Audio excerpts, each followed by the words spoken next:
Hoy vamos a hablar con una escritora que además es especialista en antropología y especialista en un tema que nos llama normalmente mucho la atención. El tema de la brujería, estos temas de rituales ocultos, la vida de las mujeres sabias, porque la brujería siempre ha estado muy ligada a lo que son las mujeres medicina. Ella se ha especializado en la Extremadura secreta y nos ha escrito un libro fabuloso, Extremadura secreta, brujas, sabias y hechiceras. Hablamos con Israel Espino. Israel, buenas tardes, bienvenida. Hola, buenas tardes, Lourdes. Encantadísima de estar con vosotros. Un tema interesantísimo, un tema que me imagino que siempre llama la atención, ¿no? El tema de la brujería en todos los ámbitos sociales, ¿no? Siempre ha atraído este mundo, a veces por miedo y a veces por una simple curiosidad, ¿verdad? Es increíble, es verdad, tienes razón, cómo permanece en el tiempo y cómo a lo largo del tiempo sigue gustando a la gente, le sigue interesando, y es verdad que con diferentes voces, con diferentes nombres, con diferentes ropajes, pero al final yo creo que la magia, que es al final lo que relaciona todo, la magia siempre nos llama porque yo creo que una parte de nosotros siempre quiere creer en ella, sí. Tú has recogido muchísima información, porque es un libro completísimo. ¿Dónde empieza la brujería y dónde deja de ser sanación? Porque la bruja antiguamente era una mujer medicina, ¿no? Era una mujer sabia. Claro, una cosa que he querido yo hacer con este libro, bueno, que he querido, no es que fuera mi propósito, pero es que he tenido que hacerlo para escribirlo, estaban todos los conceptos demasiado intrincados. El concepto de la sabia, de la hechicera, de la bruja, de la curandera, de la sanadora, como bien dices, la chamana, la mujer medicina, todo estaba como muy liado y bruja, digamos que englobaba todo, cuando realmente la brujería, el concepto como tal de brujería y la bruja tiene un recorrido muy corto en la historia. Realmente brujas solamente hay cuando la Iglesia decide que hay brujas. En teoría una bruja como tal es la que tiene un pacto con el diablo y el diablo existe gracias al cristianismo, digamos, con lo cual, por ejemplo, en época romana no había brujas, había hechiceras. Y el concepto de mujer y magia, quizás que es a lo que te refieres, viene de muchísimo antes. Creo que desde el mismo momento en que ponemos un pie en este mundo. Ya es las chamanas, eran las que se está descubriendo ahora que eran las que ponían esas manos, y muchas veces las manos mutiladas en las paredes de las grutas, para señalarlas de una manera mágica. Uh-huh. Y la curandera, la sanadora, la mujer medicina, he querido que dejarla un poco fuera de este libro, porque realmente a veces ni siquiera no tenían por qué tener magia. Las curanderas muchas veces lo que tenían eran unos conocimientos etnobotánicos enormes, no solamente aprendidos, sino heredados de sus abuelas, de sus bisabuelas. Esos conocimientos cuando no había médicos, además, en muchísimos pueblos de Europa, y tenían que recurrir a la curandera, que hacía eso, pues curar, y la sanadora que sanaba. Y hasta hace bien poco no había ningún pueblo, yo iba a decir en España, pero yo creo que en Europa sin cura y sin curandera, por supuesto. Uh-huh. ¿Y de dónde sale esa afición, esa pasión por la parte más secreta de la antropología, por esta brujería extremeña?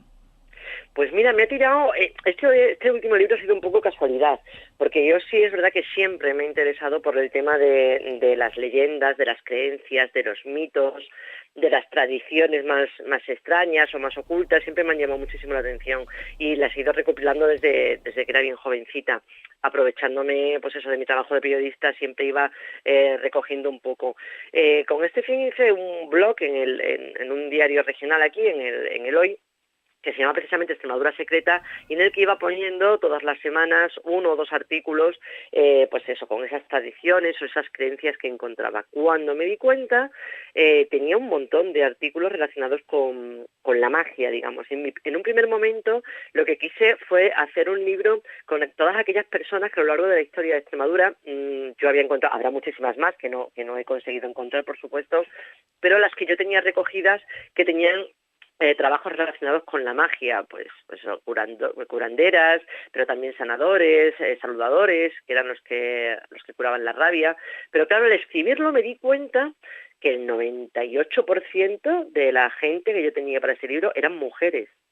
Entonces, bueno, era obvia la relación entre la mujer y la magia, y decidí solamente centrarlo en ellas. Ese pequeñito tanto por ciento de hombres que también se dedicaron a la magia, pues lo tengo guardado, a lo mejor en otro libro caerán, pero la verdad es que la mayoría son mujeres, y la verdad que es que me tira muchísimo todo lo que tenga que ver con la magia, con los seres mágicos y las brujas. Hay dos tipos de brujas.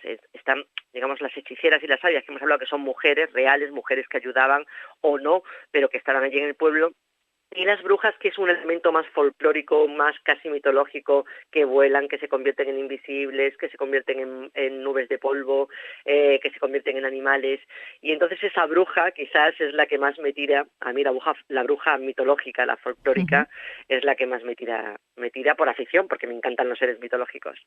Y acostumbrada a toda esta información que te ha llegado a través de la historia de estas mujeres, de las brujas, ¿ha habido algún momento en que algo que te han contado te ha impactado? ¿Algo que te ha sorprendido especialmente? ¿Algo que dijeras, mira, contar esto va a ser interesante porque esto es lo más desconocido?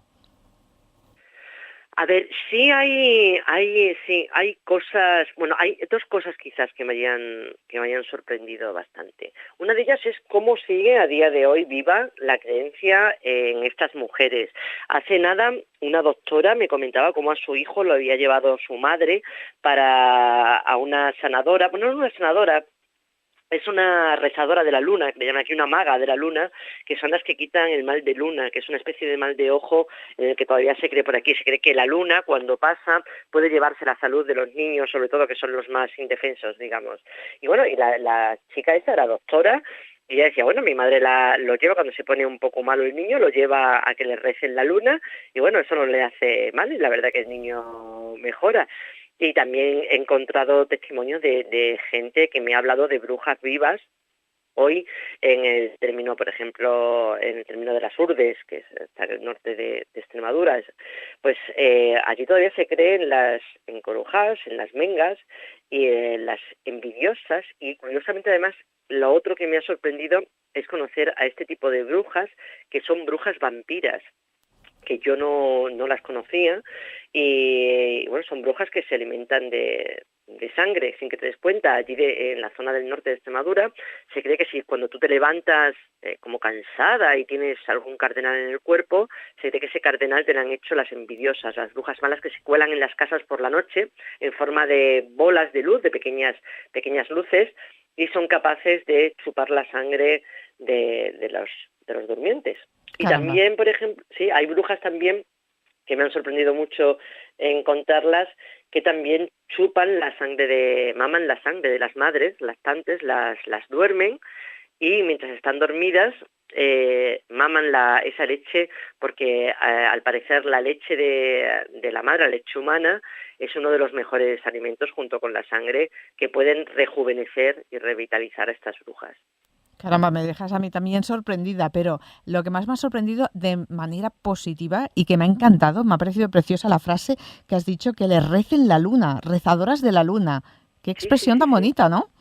Es muy bonito, pero y es curioso, digo, cómo aquí sigue vivo. De hecho, en muchas casas, en muchas viviendas, sobre todo las que se construyeron a principios del siglo XX, finales del XIX, todavía, si te fijas, se puede observar en las chimeneas un extraño símbolo solar. Es un círculo, y dentro del círculo una flor pétala con 6 pétalos. Ese símbolo es prerromano y se sigue utilizando a día de hoy es un símbolo solar para proteger la casa de la luna. Cuando había luna llena, se pensaba que esa luna podía entrar en las casas y podía afectar a las personas que vivían dentro. Entonces se cerraban a cal y canto las ventanas, se cerraban las puertas para que no entrase esa luz de la luna. Sin embargo, esa luna podía entrar por la chimenea, el único sitio por donde podía entrar. Y además podía atacar, digamos, entre comillas, a los durmientes cuando estaban más desprevenidos, durmiendo. Entonces, para proteger y que no pudiese entrar la luna, pues se ponía este símbolo solar grabado en la chimenea, un símbolo que yo he encontrado en numerosos lugares y que, bueno, cada vez se va perdiendo, es cierto, pero que, bueno, todavía se puede observar. También incluso se hacía en las cenizas de la chimenea, con un palo se grababan las cenizas, se escribía una cruz para que la luna no pudiese entrar con su mala luz Ujú. en esas casas. Y tampoco se tendía, por ejemplo, la ropa por las noches, no se tiende porque se piensa que se puede alunar. La luna puede coger la luna, se puede alunar esa ropa y cuando tú te la pones quedas tú alunado. Y entonces tendrías que ir a estas magas de la luna, estas rezanderas de la luna, para que te sane. Mucha superstición que aún persiste en Extremadura. Sí, pero no solamente en Extremadura, en el resto de España, a poco que te pongas a quitar un poco la capa de civilización que tenemos, te la encuentras a patadas. Y no solamente, claro, porque llamamos superstición a lo mejor a lo que no son nuestras creencias, pero dentro de 100 años a nuestras creencias le llamarán supersticiones, porque claro, toda España, bueno, y gran parte de Europa, muchas de estas creencias están cristianizadas a la fuerza.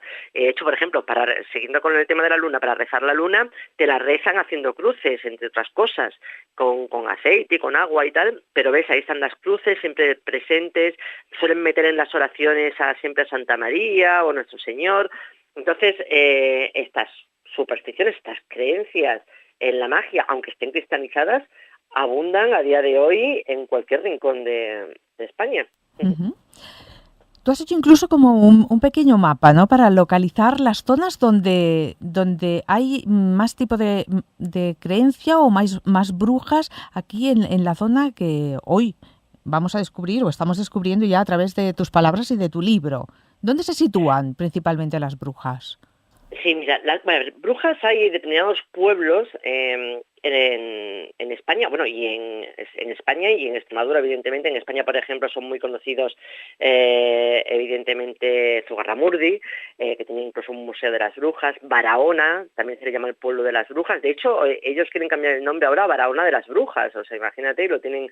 Ya, es una cosa, lo bueno es que antes se huía un poco de esa denominación de brujas y sin embargo ahora se ha descubierto que es un plus al pueblo y que el patrimonio inmaterial también es parte de esta cultura y entonces ahora parecen que estos pueblos de brujas, que siempre se han considerado pueblos de brujas, ahora por fin lo sacan y con orgullo. Como te decía, Barahona, pero por ejemplo aquí en Extremadura, Villagarcía de la Torre, a sus habitantes se les llama los brujos. Aigal es un pueblo donde hay muchísimas brujas, o se hablaba mucho de brujas. Y luego están los lugares que normalmente donde había brujas es donde se hacían los aquelarres, donde se reunían esas brujas determinadas fechas en el año para volar todas juntas y para dar cuenta de los males que habían hecho y de los destrozos que habían organizado cada uno por sus pueblos.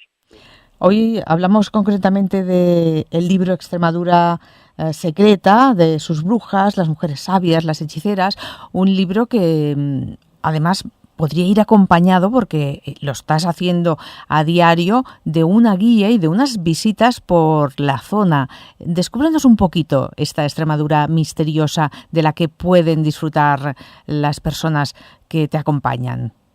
Bueno, pues cualquiera que se acerque a Mérida, que es la capital de Extremadura, está en el centro y es un sitio estupendo para poder hacer estas escapadas brujeriles a cualquier parte de la región, pero bueno, cualquiera que se acerque todas las noches hacemos unas rutas que se llaman Mérida Secreta y son unas rutas de leyendas en las que entre otras cosas hablamos de las brujas, pero también de los seres mitológicos que tenemos aquí, de las sirenas que viven en los ríos extremeños, de los lobisomes, que son los hombres lobos que todavía tenemos por aquí y en los que se cree además en determinadas zonas de Extremadura, y bueno, y sobre todo también hablamos de todas estas leyendas del pasado romano, pero tenemos otras dos rutas, una de ellas la Mérida sobrenatural con los fantasmas romanos, toda la idea de la muerte en Roma, todas las tradiciones romanas, esas creencias que ellos tenían, las vamos contando, y además delante de monumentos impresionantes como el Templo de Diana, como el Arco de Trajano, y todas de noche. Además, y Qué también esa bonito. Mérida sagrada, y esa Mérida que heredamos de época visigoda, en el que todavía está ese terreno sagrado en pie y que bueno, que hace que todas estas leyendas, estas creencias, estos mitos y esas tradiciones los absorbamos mucho más cuando estamos delante de esas ruinas, delante de esos monumentos tan impresionantes, y con la luna, por supuesto, siempre precedidas por la luna. Pues impresionante, y además muchas veces desconocida. A veces lo que tenemos más cerca es lo más desconocido y no hace falta irnos al otro lado del planeta para encontrar cosas diferentes y para darnos cuenta que tenemos una cultura oculta muy extensa y apasionante. Esto es en Extremadura, pero ¿en cuántos lugares del mundo también seguro que te ha llamado la atención? Y quizá tendremos próximamente algún libro de alguna otra región. Sí, bueno, tengo una página web que ya hace un año que se llama La Vuelta al Mundo en 80 mitos, en el que voy recorriendo el mundo buscando esos rincones que tienen una leyenda, que tienen algo de magia, y esto sí lo estoy haciendo por todo el mundo. Me encanta viajar, y me encanta viajar siempre buscando pues ese plus de secretismo, de leyenda, de misterio, y la verdad es que en cualquier rincón del mundo. De hecho, Lourdes, te comento, cuando yo empecé con esto, con estos temas, a interesarme por estos temas, yo sufría mucho porque pensaba que Extremadura no tenía nada de esto. Yo envidiaba muchísimo pues el País Vasco, envidiaba Galicia, porque veía que allí había mucha mitología y pensaba que en Extremadura no había. Sí que había, lo que pasa que no estaba puesto en valor, era muy poco conocido, la gente apenas hacía caso a los ancianos que conocían estas leyendas, pero se ve enseguida el interés de la gente. Cuando yo empecé a escribirlo, primero en un libro, luego ya en programas de radio y en televisión, el público se lanzó con hambre de conocer su propia cultura oculta, de conocer sus propias tradiciones, y bueno, y hasta el día de hoy llevo ya bastantes años con este trabajo, y a la gente eso, como tú dices, le apasiona encontrar tan cerca de ellos estos misterios y estas cosas pues quizás tan poco conocidas o mucho menos conocidas que la historia o que lo que nos cuentan habitualmente en el resto de los medios de comunicación. Hoy en día nos podemos encontrar con brujas por la calle. Hay quien dice que sí, Aquí sí es cierto que que todavía tenemos, ya no, si no brujas, o por lo menos no se dan a conocer como brujas, sí curanderas. Curanderas todavía funcionan. En Extremadura te curan el mal de ojo, el mal de luna, como te comentaba, incluso ya cada vez menos, pero hasta hace bien poco existían las veoras, que eran las que te podían ver más allá. No solamente ver el futuro, sino también ver lo escondido, lo oculto, a la que se acudía incluso cuando las posesiones materiales eran muy pocas, y que se te perdiese, pues no sé, un anillo de oro era un trauma en la familia porque era el único que había, iba pasando de padres a hijos, o sea, de madres a hijas, y entonces acudías a la veora para que averiguase dónde estaba ese anillo, dónde habías perdido ese anillo, o quién te lo había robado, que también podía ser. Qué curioso. Y de estas, sí, yo creo que la que más a día de hoy todavía sigue viva en Extremadura, te puedes cruzar con ella en cualquier pueblo, es la curandera. Y en cuanto a trabajos hechos ya con un poco más de magia, no solo para la salud, sino para encontrar, no sé, un amor que no regresa, un marido infiel, cosas de estas, ¿se les pide a las brujas? ¿Qué se les pide hoy en día?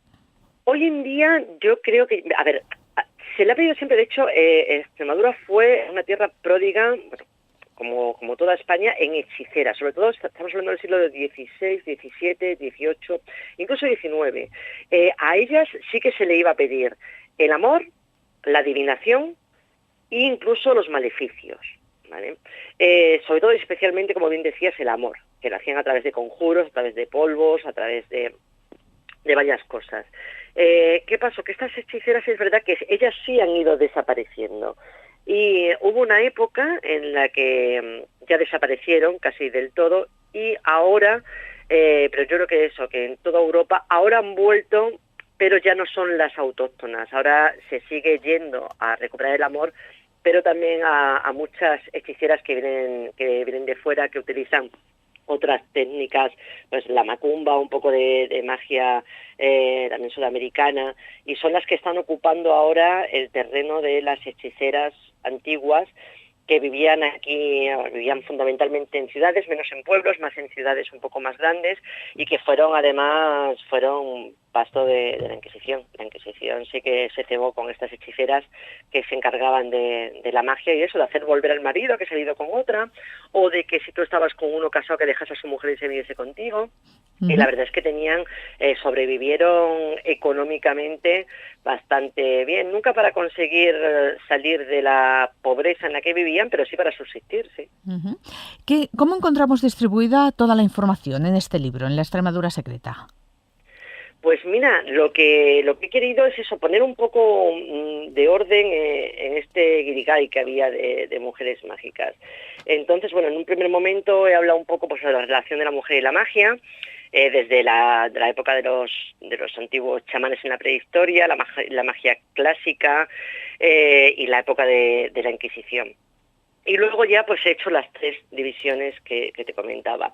Las curanderas las he dejado fuera porque considero eso que no tenían magia, sino que eran conocimientos amplios de etnobotánica, pero bueno, no trabajaban magia como tal. Pero sí había un peldaño más de curanderas, que eran las sabias, que ellas, además de conocer las plantas, sí que recitaban unas ciertas palabras mágicas, hacían una serie de ceremonias. Estas son las que curaban el mal de ojo, la luna, la rabia. Luego están las hechiceras, que eran estas mujeres, como te comentaba, que vivían normalmente en ciudades, que se encargaban pues de echar la suerte para adivinar el futuro, con los cedazos, con las habas, con el rosario. Sobre todo el amor también, con unos polvos que se suponía que echándolos o ingiriéndolos la persona que tú querías se iba a volver loca por ti. Y también con palabras hacían cercos en medio de la noche, y esto sí que está documentado, en las afueras de los pueblos hacían unos cercos con velas, dentro del cerco se metían, invocaban a los demonios para hacer venir a esa persona que su cliente quería, que viniese por ella. También estaban las maléficas, que eran las hechiceras que se encargaban pues de ligar a los hombres, de hacerlos impotentes, incluso de acarrear la muerte. También cortaban la leche de los pechos de las madres que estaban en periodo lactante para que los hijos pasasen hambre. Todo esto por encargo. Y luego, por último, la última parte del libro, que es la mía que más me gusta, son las brujas como tal, las brujas, rebrujas, brujas pellejas, las brujas folclóricas y casi mitológicas que aquí sobre todo abundan en el norte de Extremadura y en España, también en el norte de España, curiosamente, y ahí ya pues analizamos todo el aspecto que tenían. Bueno, primero si la bruja nace o se hace o se aprende, el aspecto de la bruja, cómo era, en qué se podía convertirse, en invisibles, en remolinos, en luces, en animales, cualquier tipo de animal, además. Los nombres de las brujas, el mapa de los conventículos, que era como se llamaban aquí los aquelarres, y incluso una escuela de brujas. Hubo una escuela de brujas. Sí, había, hubo un par de ellas, una que sepamos, una en Aigal y otra en Cáceres, en las que se enseñaban a las brujas pues eso, incluso cómo volar. Incluso en Cáceres, una de ellas, bueno, más que bruja era hechicera, y bueno, ella embaucaba un poco al personal para que la contratasen para enseñarles a ser bruja, pero es que una señora rica de Cáceres estuvo tomando clases hasta que ya un día pensó que estaba tenía toda la teoría ya aprendida y ya lo que quería era volar. Entonces se tiró desde el balcón de su casa una noche para volar y claro, lo único que consiguió fue romperse la pierna y casi matarse ella. Y esto sí ocurrió realmente, porque creo que también las mujeres tenían ganas de magia, ganas de poder. Todos estos oficios de la magia, digamos, estaban regados por ese ansia de libertad que tenían estas brujas, las hechiceras y las sabias. De hecho, en el caso de las brujas, por ejemplo, uno de los temas que tratamos, de los temas ya finales, es el vuelo de las brujas. Cómo tenía que ser la escoba, qué palabras había que decir, cuando salías por la chimenea, y sobre todo el ungüento, el ungüento de las brujas, unas lo untaban en la escoba para volar y otras se lo untaban ellas mismas. Claro, este ungüento cuando se ha visto de qué estaba compuesto, te dabas cuenta de que lo que tenía era un montón de sustancias psicotrópicas. Estaba hecho con un montón de hierbas, de emplastos, creo que proporcionaban, eran alucinaciones. Claro. Claro, al montarte en la escoba, normalmente ellas se desnudaban. Si tú tenías el palo de la escoba untado con este ungüento, por la vagina absorbías todas estas sustancias psicotrópicas y claro que volabas, sin moverte del sitio, pero volabas. Caían en un sopor terrible y creían Claro, el realmente... efecto era de volar, ¿no? Exactamente. Sin moverse del sitio. Sin moverse, porque estaba formado por acónito y belladona. El acónito, por ejemplo, produce sensación irregular en el corazón, la belladona causa delirio, y incluso la belladona se le llama la hierba de las brujas y también la hierba del diablo. Y bueno, pues eso son algunos de los ingredientes que se untaban. Ellas caían en el cielo. De hecho, hubo doctores como el doctor Laguna que lo pudieron comprobar, porque ellos estaban convencidos, este hombre estaba convencido de que las brujas no volaban, y entonces estaba empeñado en que no quemasen a más brujas por el hecho de volar, porque era imposible, y efectivamente encontró en casa de unas acusadas un ungüento, se lo puso a una cliente suya que no podía dormir, tenía insomnio, y vio como al momento esa mujer caía en el suelo, dormida profundamente, pero que además luego cuando despertó dijo que había tenido unos sueños muy vívidos y muy reales. Y entonces seguramente muchos de estos aquelarres, de esas reuniones, lo que realmente tenían lugar en la imaginación de estas mujeres. Pues todos los oyentes que tengan curiosidad, que quieran saber todas estas historias, las pueden descubrir en el libro de Israel Espino, Extremadura secreta, brujas, sabias y hechiceras, editorial Almuzara. Y bueno, pues si se acercan a Mérida, también pueden contactar con Israel y les hará un recorrido espléndido por esta Extremadura secreta con los rincones mitológicos extraordinarios que la envuelve. Y si quieren consultar su página web, La Vuelta al Mundo en 80 mitos. Israel Espino, muchas gracias por haber estado con nosotros.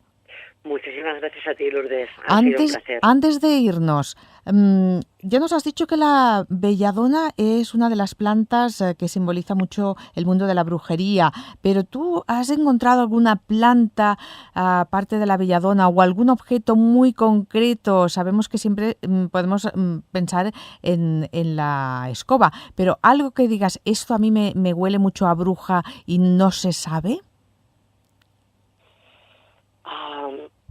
A ver, como que... Como algo que te proteja, porque sabemos que hay lugares en que pues el símbolo de la higa es una protección, esta manita con el dedo, o cositas, objetos, piedras. ¿Hay algún objeto, planta que te dé una protección especial y que sea muy de las brujas? Sí. Como planta, aquí por lo menos se habla de la ruda. De hecho, hay un refrán que dice, si los mozos supieran lo que es la ruda, no saldrían sin ella noche ninguna. Esa planta, si tú la pones en tu casa, se supone que la protege de las brujas, que es una maravilla la ruda. Y a nivel de llevar encima de amuleto, se sigue utilizando, yo tengo uno puesto ahora mismo, como bien has dicho, la higa.